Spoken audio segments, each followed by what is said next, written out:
Hello viewers, আসসালামু আলাইকুম। তোমরা সবাই কেমন আছো? কমেন্টে জানিয়ে দাও। আশা করি সবাই ভালো আছো। আজ আমি বাটা মাছের ঝোল করব, আলু টমেটো দিয়ে কিভাবে করব সেটাই তোমাদের মাঝে শেয়ার করবো। তার জন্য ভিডিওটা অবশ্যই কিন্তু দেখতে হবে।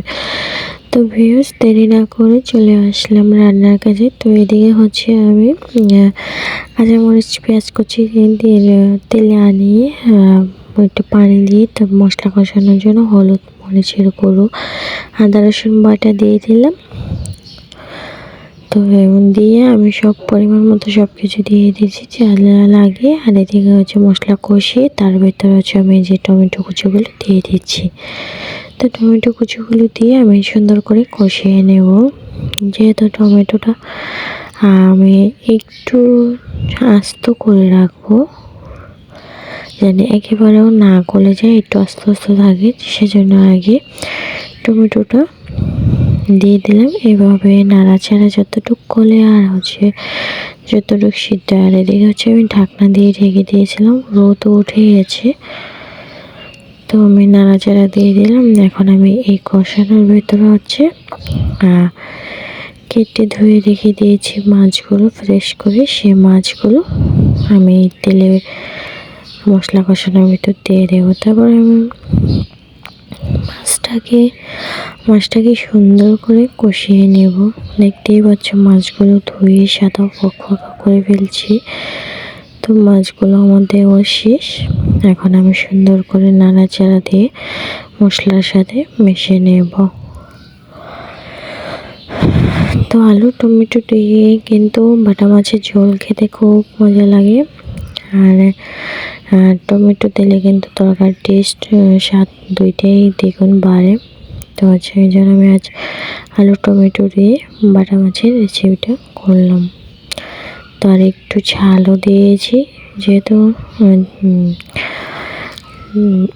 ঝোল করবো তো হালকা পরিমাণে একটু ঝাল দিয়েছি, তেমন ঝাল দিইনি। তো এদিকে হচ্ছে মাছগুলো প্রায় কষানো হয়েছিল। তো আমি ভাবলাম যে আর একটু পানি দিয়ে দিই, তাহলে মাছটা সিদ্ধ হবে। যেহেতু সাথে সাথে দেওয়ার নামিয়ে নিলে কিন্তু মাছ সিদ্ধ হয় না, আর মাছের থেকে কিন্তু আস্তে একটু সে খাওয়া যায় না। এই জন্য আমি যে এই কষানোর ভিতরে একটু পানি দিয়ে দিচ্ছি। তো মাছটাও সিদ্ধ হয়ে গেছে, আর মশলা সব কিছু কিন্তু মাছের সাথে মিশে গেছে। তো আমি এখন মাছগুলো তুলে নেব এক এক করে।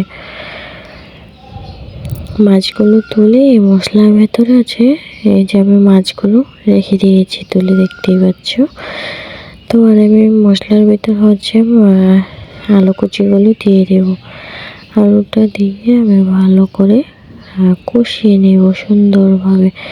আলুর সাইজগুলো দেখতেই পাচ্ছ বড় বড় করে কেটে নিয়েছি, যেহেতু এটা মানে একেবারে ছোটো মাছও না, একবারে বড় মাছও না, এই জন্য মিডিয়াম সাইজে কেটে নিয়েছি।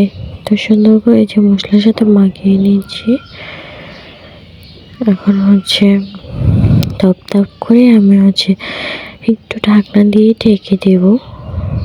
তো ঢাকনা দিয়ে আমি ঢেকে দিয়েছিলাম, ভিডিওটি স্কিপ করে গেছি, দেখানো হয়নি। তো এদিকে হচ্ছে আমি ঝোল দিয়ে দিলাম, যেহেতু আলুটা সেদ্ধতে সময় লাগবে। তো মশলা সব কিছু কিন্তু কষানো হয়ে গেছে। তো এদিকে আমি ঢাকনা দিয়ে আবার ঢেকে দিয়েছিলাম ঝোল দিয়ে, যাতে একবারে সেদ্ধ হয়ে যায়। তো এই যে দেখতেই পাচ্ছ, দেখলাম যে আলুটা সেদ্ধ হয়ে গেলে, তো দেখলাম হ্যাঁ মিডিয়াম সেদ্ধ হয়ে গেছে, বাকি একটু আর একটু ঢাকনা দিয়ে জাল করলে সেদ্ধ হয়ে যাবে।